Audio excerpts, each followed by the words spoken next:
আমাদের 60 লিটার আছে air fire সহ। এয়ার ফায়ার সহ কিন্তু আমাদের 60 লিটার এয়ার ফায়ার সহ আমাদের দুইটা সাইজের হয় সেম মডেলের মধ্যে। এটা 70 লিটার বাট সেম মডেলের মধ্যে দুইটা সাইজের এয়ার ফায়ার সহ হবে। একটা হলো 60 লিটার, একটা হলো 45 লিটার। 60 লিটার একটা প্রাইস পড়বে মাত্র আপনার এখন ডিসকাউন্ট দিয়ে 14,500 টাকা, আর 45 লিটারটা পড়বে 10,500 টাকা। এর পরবর্তীতে আপনি 70 লিটারটা দেখতে পারেন। 70 লিটার এখন ডিসকাউন্ট প্রাইস সেম। এগুলোর ফাংশন কিন্তু সেম। আচ্ছা, এগুলোর পাবেন ভিতরে যে এইগুলো পাবেন সবগুলোই সেম। হ্যাঁ, এটার দাম কত ভাই? এটা এখন ডিসকাউন্ট দিয়ে 70 লিটারটা মাত্র এখন ডিসকাউন্ট দিয়ে আমাদের 16,500 টাকা।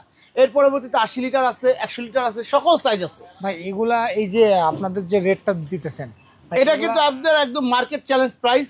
এবং আমাদের যে প্রাইসগুলো আমরা দিচ্ছি আমাদের কিন্তু মিয়াকো ইন্টারন্যাশনালের পক্ষ থেকে, এবং আমাদের যে গ্যারান্টি কার্ড দিয়ে আমরা ইনশাল্লাহ আমরা কাস্টমারদের সার্ভিস করি। ভাই আমি দেখলাম মানে কিছুক্ষণ আগে দেখলাম যে একটা ওয়ারেন্টি ক্লেমে একটা মানে একটা ইলেকট্রিক ব্লেন্ডার এসছে। তো দেখতেছি মানে আসার সাথে সাথে কাস্টমারদের যে আমাদের এখানে এটা দেখেই ভালো লাগে। আমাদের এখানে অ্যাকচুয়ালি কি আমরা যতটা সময়, এটা নট সার্ভিস সেন্টার, হ্যাঁ এটা সার্ভিস সেন্টার না, ইনস্ট্যান্ট আমরা বলবো না যে আপনাকে ইনস্ট্যান্ট আমরা সার্ভিস করে আপনাকে দিয়ে দিব, এরকম কিছু না। তবে চেষ্টা করি যে দিয়ে দেওয়ার জন্য, কারণ দেখা গেল একটা কাস্টমার এই জিনিসগুলো নিয়ে আসবে আবার নিয়ে যাবে, অনেকটা হ্যাসেল হয়। যদি সম্ভব হয় অবশ্যই সাথে সাথে করে দেওয়ার চেষ্টা করি। যদি বিগ প্রবলেম হয় যে না এটা আমাকে দিয়ে বা